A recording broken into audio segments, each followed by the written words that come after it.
नमस्कार. आज आपण 12वीच्या सिलेबसमधला 12वीच्या बायोलॉजीच्या सिलेबसमधला पहिला टॉपिक स्टडी करायला सुरुवात करणार आहोत. पहिला जो टॉपिक आहे त्या टॉपिकचं नाव आहे reproduction in lower and higher plants. Okay, so ह्या टॉपिकमध्ये काय काय शिकणार आहोत आपण बघूयात.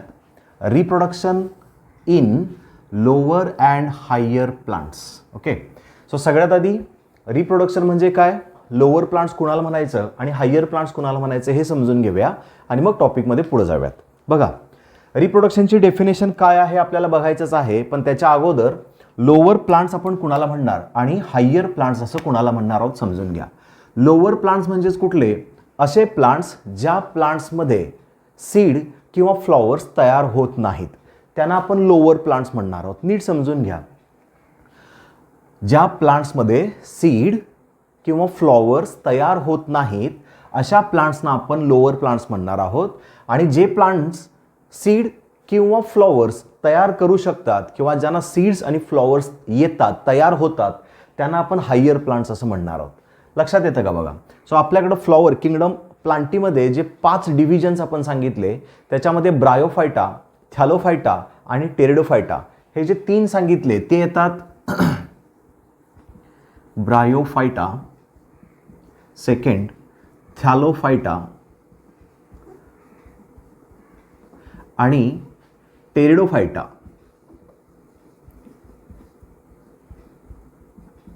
टेरिडोफायटा हे जे 3 डिव्हिजन्स आहेत हे 3 डिव्हिजन्स लोअर प्लांट्समध्ये येतील. आणि हायर प्लांट जे आहेत ह्या हायर प्लांट्समध्ये येणार आहे जिम्नोस्पर्म आणि angiosperm. Angiosperm.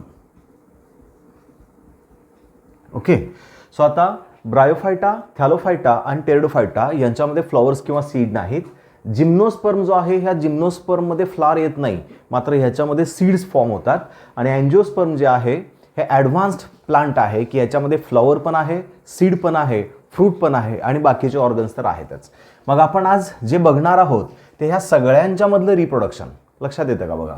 So Bryophyta, Thallophyta, Pteridophyta, gymnosperms आणि अँजिओस्पर्म्स या सगळ्यांच्या मधलं रिप्रोडक्शन. मग आता सगळ्यात आधी रिप्रोडक्शन कशाला आपण म्हणणार आहोत, रिप्रोडक्शन म्हणजे काय किंवा रिप्रोडक्शनची ॲक्च्युअल डेफिनेशन काय आहे ते समजून घ्या. एकदम सिंपल डेफिनेशन आहे. रिप्रोडक्शन कशाला म्हणणार आहोत आपण, तर the ability of living organism, the ability of living organism to produce new young one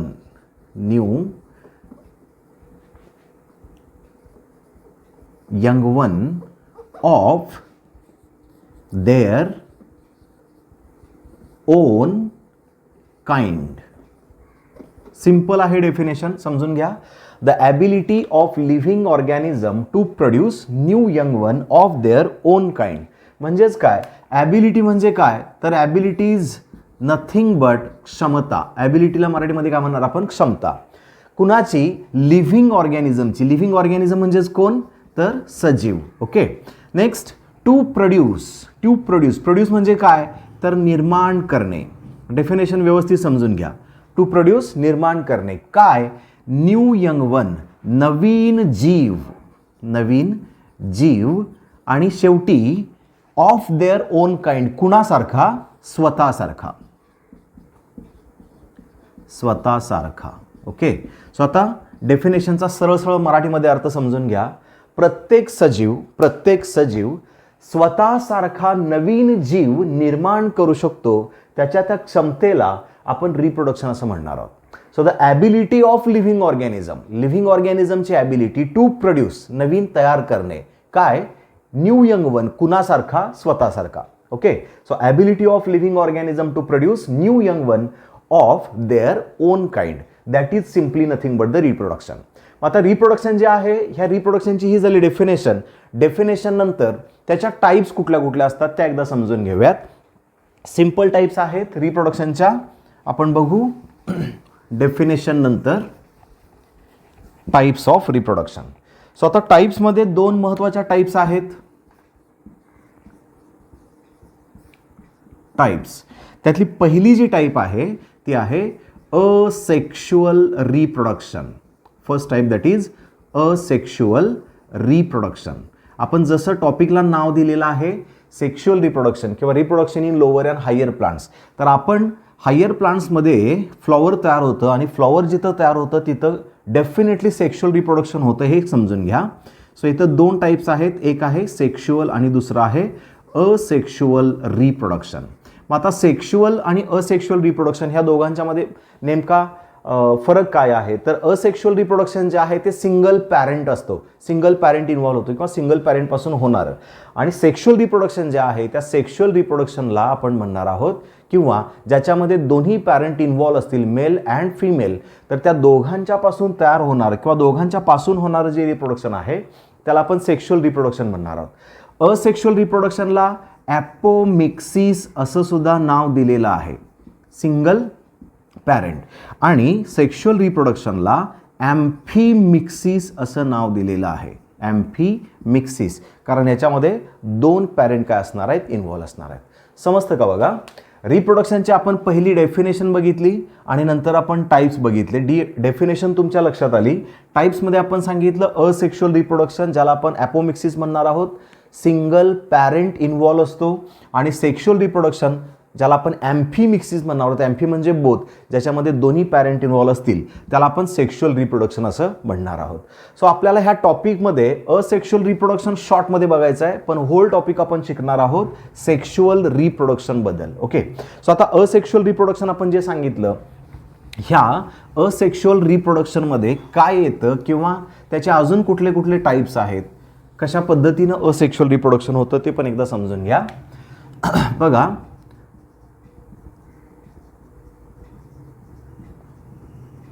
asexual reproduction. So तुम्ही 11th किंवा त्याच्याही अगोदर 9th 10th हे ऐकलेलं आहे की फॉर एक्झाम्पल सांगतो तुम्हाला की फ्रॅगमेंटेशन हा असेक्शुअल रिप्रोडक्शनचा टाईप झाला. त्याच्यानंतर बडिंग हा सुद्धा असेक्शुअल रिप्रोडक्शनचा टाईप झाला. त्याच्यानंतर बायनरी फिजन असेक्शुअल रिप्रोडक्शन. त्याच्यानंतर मल्टिपल फिजन हा सुद्धा असेक्शुअल रिप्रोडक्शनचा टाईप झाला. त्याच्यानंतर असेल जेम्युल फॉर्मेशन हा सुद्धा असेक्शुअल रिप्रोडक्शनचा टाईप झाला. ओके. सो फ्रॅगमेंटेशन तुम्ही ऐकलेलं आहे, ऑर्गॅनिझम फ्रॅगमेंटमधून कट होतो आणि तयार झालेल्या प्रत्येक फ्रॅगमेंटपासून नवीन ऑर्गॅनिझम तयार होतो. त्याच्यानंतर बडिंग जे आहे, या बडिंगमध्ये पॅरेंट सेल जी असते ह्या पॅरेंट सेलवरती बड फॉर्म होतं आणि ती बड इंडिव्हिज्युअल डेव्हलप होते किंवा त्या ऑर्गॅनिझमच्या बॉडीवरती डेव्हलप होते. ज्या वेळेला ती डिपेंड राहत नाही त्याच्यावर, त्यावेळेला ती त्याच्यापासून डिटॅच होते, सेपरेट होते आणि इंडिव्हिज्युअल सर्वाईव्ह करू शकते. बायनरी फ्युजनमध्ये आपण सांगितलं की सिंगल ऑर्गॅनिझम जो आहे तो ब्रेक होतो किंवा कट होतो आणि दोन ऑर्गॅनिझम तयार होतात. अमिबाचं एक्झाम्पल आहे याच्यासाठी. त्याच्यानंतर मल्टिपल फ्युजन जे आहे, ह्या मल्टिपल फ्युजनमध्ये सेम अमिबा परत एकदा मल्टिपल फ्युजन दाखवू शकतो. तर मग ह्याच्यामध्ये कसं होतं की एकाच वेळेला नंबर ऑफ क्वांटिटीमध्ये काय होतात, हे होतं न्यूक्लियस जो असतो हा न्यूक्लियस डिवाइड होतो आणि न्यूक्लियस डिवाइड झाल्याच्यानंतर प्रत्येक न्यूक्लियस आणि सायटोप्लाझमपासून एक ऑर्गॅनिझम सेपरेट तयार होतो इंडिव्हिज्युअल. आणि जेम्युल फॉर्मेशन, सो जेम्युल फॉर्मेशनचे एक्झाम्पल सायकॉन किंवा स्पॉन्ज दिलेला आहे 11च्या सिलेबसमध्ये. तुमच्या लक्षात येईल की त्याच्या बॉडी जी असते किंवा सिंगल सेल ऑर्गॅनिझम आहे स्पॉन्ज, युनिसेल्युलर ऑर्गॅनिझम आहे, तर त्याच्या न्यूक्लियस जो असतो ह्या न्यूक्लियसच्या आजूबाजूला जेनेटिक मटेरियलपासून जेम्युल फॉर्म होतात, पॉइंटर किंवा छोटे छोटे पार्टिकल्स तयार होतात आणि ह्याला मायक्रोपाईल म्हणून एक ओपनिंग असतं, त्याच्यामधून ते बाहेर येतात आणि इंडिव्हिज्युअल सेलमध्ये डेव्हलप होतात आणि मग त्याच्यापासून बॉडी तयार होते. सो यापैकी कोणत्याही पद्धतीमध्ये किंवा टाईपमध्ये आपण मेल आणि फिमेल ह्या दोघांचं फ्युजन होताना बघितलेलं नाही. म्हणून हे सगळेच्या सगळे कोण आहेत, असेक्शुअल टाईप ऑफ रिप्रोडक्शन. लक्षात येतं का बघा. आणि ह्याच्यापेक्षा म्हणजे असेक्शुअल रिप्रोडक्शन जे आहेत, ह्या असेक्शुअल रिप्रोडक्शनच्या काही आर्टिफिशियल टेक्निकसुद्धा आहेत. त्या आर्टिफिशियल टेक्निकसुद्धा आपल्याला बघायच्या आहेत. शॉर्टमध्ये तुम्हाला एकदा सांगतो आणि मग आपण टॉपिकमध्ये पुढे जाऊया. बघा, artificial techniques of asexual reproduction. Asexual रिप्रोडक्शनच्या आर्टिफिशियल टेक्निक कोणकोणत्या आहेत, तर याच्यामध्ये तुम्ही ऐकलेलं आहे बऱ्याच वेळेला, एक आहे कटिंग, त्याच्यानंतर दुसरा आहे ग्राफ्टिंग, कटिंग आहे, ग्राफ्टिंग आहे, आणि तिसरा एक प्रकार आहे तो टिश्यू कल्चर म्हणून, टिश्यू कल्चर. सो शॉर्टमध्ये समजून घ्या, एकदम इझी आहेत. बऱ्याच वेळेला ह्या टेक्निक आपण केलेल्या असतात आपल्या घराच्या गार्डनमध्ये, किंवा बऱ्याच वेळेला ह्या टेक्निक आपण बघितलेल्या पण असतात. फक्त आपल्याला माहीत नसते की त्यांनाच ग्राफ्टिंग म्हणायचं, त्यांनाच कटिंग म्हणायचं, किंवा टिश्यू कल्चर ही टेक्निक सहजासहजी असं कोण ह्याच्यात नाही करत. बट जे बॉटॅनिकल गार्डनमध्ये काम करतात ते बऱ्याच वेळेला हे करतात. का करतात आपण बघूयात पुढं. आता कटिंगबद्दल थोडक्यात समजून घ्या. कटिंगचे एक्झाम्पल जे आहे अगदी सिम्पल एक्झाम्पल आहे. आपण याचं एक्झाम्पल बटाटा घेऊ शकतो किंवा शुगर केन घेऊ शकतो, शुगर केन किंवा बटाटा. आता शुगर केन जे आहे, शुगर केनमध्ये काय होतं तुम्ही बघितलं सगळ्यांनी की शुगर केन जो आहे त्याचं हे स्टेम असतं, अशी बॉडी असते त्याची, याच्यावरती छोटे छोटे आईज असतात, आईज डोळे असतात आपण म्हणतो. आणि मग ज्यावेळेला ऊसाची लावण केली जाते त्यावेळेला काय करतात, हे मधून म्हणजे इंटरनोडमधून कट केले जातात. यांना आपण नोड्स असं नाव दिले. हा नोड आहे, हा पण नोड आहे, हा पण नोड आहे, आणि दोन नोडच्या मधलं जे डिस्टन्स आहे ह्याला आपण काय म्हणतो, इंटरनोड. मग इथं काय केलं जातं की हा जो स्टेम आहे हा स्टेम कुठून कट केला जातो, इंटरनोडमधून कट केला जातो. आणि इंटरनोडमधून कट करून काय केला जाणार आहे की तो आपण मातीमध्ये प्लेस करतो, आणि मग याच्यापासून नवीन प्लांट बॉडी फॉर्म होते. ओके, सो हे काय झालं, आर्टिफिशियल असेक्शुअल रिप्रोडक्शन झालं. आपण याच्यामध्ये मेल फिमेल गॅमेटचं फ्युजन बघितलं नाही किंवा होत नाही. मग इथं काय झालं की आपण स्टेम कट केला आणि स्टेमपासून नवीन बॉडी फॉर्म केली, ह्याला काय म्हटलं आपण, कटिंग. हा कटिंगचा प्रकार झाला. त्याच्यानंतर सेकंड जो आहे, ह्या सेकंडमध्ये ग्राफ्टिंग असं आपण सांगितलं. तर ग्राफ्टिंग ही सुद्धा एक सिम्पल टेक्निक आहे. समजून घ्या की ह्याच्यामध्ये काय असतं, आपल्याकडं दोन प्लांट्स आहेत. आपण समजू हे ए प्लांट आहे आणि दुसरं प्लांट आहे ते आहे बी प्लांट. मग ह्याच्यामध्ये आपण काय करतो की ए प्लांट कट करतो आणि बी प्लांट पण कट करतो. आता प्रत्येक प्लांटचे काय होतील, आपल्याला दोन दोन सेगमेंट्स मिळतील. हा आहे B1 आणि हा आहे B2, आणि सेम तसंच हा आहे A1 आणि हा आहे A2. सो आपण आता इथं काय करणार आहोत, ग्राफ्टिंग म्हणजे नेमकं काय करणार की ए प्लांट जो आहे त्या ए प्लांटचा एक सेगमेंट आपण इकडून घ्यायचा, आणि दुसरं जे प्लांट आहे बी, त्या बी प्लांटवरती आपण त्याला ग्राफ्ट करणार आहोत. ह्याला काय म्हणणार, ग्राफ्ट करणार आहोत. आणि मग हे जे जिथं कट केलेलं असतो तिथं प्रॉपर काय करतो आपण, त्याला फिक्स करतो. बऱ्याच वेळेला त्याच्यावरती मस्लिन क्लॉथ वापरले जातात, मस्लिन क्लॉथ्स. त्याच्यामध्ये अगार पावडर जी असते, ही अगार पावडर त्याच्यावरती लावतात म्हणजे त्याची जेल फॉर्म करून. आणि मग जोपर्यंत A1 आणि B2 ह्या दोन प्लांटमधला झायलेम आणि फ्लोएम वॅस्क्युलर बंडल मॅच होतो, हळूहळू तो मॅच होईपर्यंत आपण त्याला एक्सटर्नल बाहेरच्या बाजूनं त्याला वॉटर सप्लाय करायचं, म्हणजे इथंच, किंवा त्याला फूड न्यूट्रिएंट जे पाहिजे असतील ते आपण इथं सप्लाय करणार आहोत. काही दिवसानंतर काय होईल, हळूहळू दोघांचे वॅस्क्युलर बंडल मॅच होतील आणि मग हे प्लांटवरती ग्रो व्हायला सुरू होईल. आता होणार आहे काय की ह्याला येणारे जे फ्लॉवर असणार किंवा ह्याला येणारे जे फ्रूट असणार आहे त्या फ्रूटचं जेनेटिक मॉडिफिकेशन झालेलं असणार आहे, कारण ह्याचे पण जीन्स आणि ह्याचे पण जीन्स त्याच्यामध्ये बघायला मिळणार आहेत. याला आपण काट कलम म्हणतो, मराठीमध्ये काट कलम म्हटलं जातं बघा.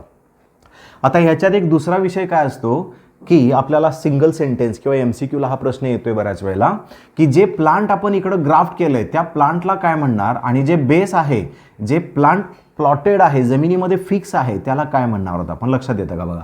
सो वरचा जो पार्ट आहे ह्या पार्टला आपण सायॉन असं म्हणतो, आणि हा जो फिक्स पार्ट असतो ह्याला आपण स्टॉक असं म्हणणार आहोत. ह्याला काय म्हणायचं आहे, स्टॉक. मग स्टॉकवरती आपण काय केलं, सायॉन किंवा ह्याला ग्राफ्ट सुद्धा म्हटलं जातं, आणि प्रोसेसला आपण ग्राफ्टिंग असं म्हणणार आहोत. ओके, सो ह्या दोन महत्त्वाच्या झाल्या, एक आहे कटिंग, दुसरी आहे ग्राफ्टिंग. आता टिश्यू कल्चर जे आहे तिसरी टेक्निक, ही सुद्धा आर्टिफिशियल असेक्शुअल रिप्रोडक्शनची टेक्निक झाली. मग ह्या टेक्निकमध्ये काय केलं जातं आपण बघूयाच, पण नीट लक्षात राहू द्या की आपल्या सिलेबसमध्ये जो 11वा टॉपिक आहे एन्हान्समेंट इन फूड प्रोडक्शन, त्याच्यामध्ये आपण टिश्यू कल्चरचा जो पार्ट आहे हा प्रॉपर इलॅबोरेट करून बघणार आहोत, कारण त्याच्यावरती साधारणपणे 3 मार्काचा बोर्डला क्वेश्चन येतो. मी तिथं तुम्हाला तो सांगेनच, पण शॉर्टमध्ये इथे एकदा टिश्यू कल्चर म्हणजे नेमकं काय आहे समजून घ्या. टिश्यू कल्चर ही जी टेक्निक आहे ही टेक्निक आता अबंडंटली वापरली जाते, कारण ह्याचे खूप फायदे आहेत. आपण एन्हान्समेंटमध्ये तो प्रॉपर बघू, पण इथं समजून घ्या की काय आहे, एक पूर्ण प्लांट बॉडी आहे. समजा आपल्याकडे हे एक प्लांट आहे आणि ह्या प्लांटमधली आपण एक सिंगल सेल आयसोलेट करणार आहोत. ह्याच्यातली एक सिंगल सेल आपण घ्यायची आहे, आणि ही जी सिंगल सेल घेतलेली आहे ही सिंगल सेल आपण कल्चर मीडियमवरती ठेवतो. कल्चर मीडियम समजून घ्या, कल्चर मीडियम म्हणजेच काय की जिथं आपण ती सेल काय करणार आहोत, कल्चर करणार आहोत, ती ग्रो करणार आहोत. मग हे जी कल्चर मीडियम आहे, या कल्चर मीडियममध्ये काय केलं की आतमध्ये आपण न्यूट्रियंट ठेवलेलं आहे. सो साधारणपणे न्यूट्रियंट कुठलं वापरलं जातं, तर याच्यामध्ये अगार पावडर अलॉंग विथ वॉटर, अगार आणि वॉटर वापरलं जातं. लक्षात राहू द्या, अगार जो आहे हा अगार युनिव्हर्सल जेलिंग एजंट किंवा सॉलिडिफाईंग एजंट म्हणून वापरला जातो आणि ह्याच्यामध्ये सगळ्या प्रकारचे न्यूट्रियंट्स प्रेझेंट असतात, कार्बोहायड्रेटपासून फॅटपर्यंत. मग आता ही जी सेल आहे सिंगल, ही जी सेल आहे लाईव्ह सेल ह्या प्लांटची, ही सेल काय करणार आहोत आपण या अगार पावडरच्या किंवा अगार जेल जे आहे ह्या अगार जेलवरती प्लेस करणार आहोत. आता होतं काय, ती जिवंत सेल आहे आणि मग त्या सेलला ह्या अगार पावडरमधून न्यूट्रियंट्स मिळायला लागतात आणि न्यूट्रियंट्स जसे मिळत जातील, म्हणजे फूड एकदा का मिळालं की सेलची प्रॉपर्टी काय आहे, ती सेल डिव्हाइड व्हायला सुरू होते, सेलचं डिव्हिजन सुरू होतं. हळूहळू नंबर ऑफ क्वांटिटीमध्ये सेल्स तयार होतात आणि आपल्याला माहिती आहे की group of cell is simply nothing but the tissue. आपण काय म्हणणार आहोत त्याला, टिश्यू. ओके, हा झाला टिश्यू फॉर्म झाला, ह्यालाच आपण टिश्यू कल्चर असं म्हटलं, समजून घ्या, किंवा ह्याला आपण कॅलस असं म्हणणार आहोत. ओके, सो आता हा जो टिश्यू झाला, आपण काय करणार आहोत की त्या टिश्यूला तिथंच ठेवणार आहोत आणि हळूहळू टिश्यू ग्रो होत जातील, टिश्यू ग्रोथ होत जातील आणि टिश्यूपासून ऑर्गन तयार होतील. ऑर्गन्स जे आहेत त्या ऑर्गनपासून हळूहळू सिस्टम्स तयार होतील. म्हणजे इथं ऑर्गन कुठले तयार होतात, तर छोटे लीफ, छोटे रूट्स यायला सुरू होतात, त्याला आपण प्रोपॅग्युल असं म्हणतो, प्रोपॅग्युल. आणि मग ती तयार झालेली जी इंडिव्हिज्युअल रूट आणि लीफ जे असतात हे आपण काय करतो, एका छोट्याशा पॉटमध्ये प्लॉट करणार आहोत नंतर आणि मग ते इंडिव्हिज्युअली प्लांट काय होतं, ग्रो होतं. म्हणजे एका सिंगल सेलपासून होल प्लांट बॉडी तयार करण्याच्या प्रोसेसला टिश्यू कल्चर असं म्हणणार आहोत. सिंपल डेफिनेशन काय आहे, तर formation of whole plant body from single cell in aseptic condition is nothing but tissue culture. लक्षात येतं का बघा, ही सुद्धा काय झाली, एक असेक्शुअल टाईपची किंवा आर्टिफिशियल टेक्निक झाली. याच्यामध्ये जे ऑर्गॅनिझम तयार होतात किंवा नवीन प्लांट जे तयार होतात त्यांना आपण क्लोन्स असं म्हणणार आहोत. ओके, सो हे झालं आर्टिफिशियल टेक्निक. सो आपण काय काय बघितलं की लोअर प्लांट कुणाला म्हणायचं आहे, हायर प्लांट्स कुणाला म्हणायचं आहे, रिप्रोडक्शनची डेफिनेशन काय आहे, रिप्रोडक्शनच्या टाईप्स कोणकोणत्या आहेत, त्याच्यामध्ये 2 सांगितले आपण, असेक्शुअल आणि सेक्शुअल रिप्रोडक्शन. असेक्शुअल रिप्रोडक्शनच्या आर्टिफिशियल टेक्निक्स मी आता जस्ट तुम्हाला एक्सप्लेन केल्या. पुढच्या व्हिडिओमध्ये आपण सेक्शुअल रिप्रोडक्शनला सुरुवात करूया. तोपर्यंत नमस्कार.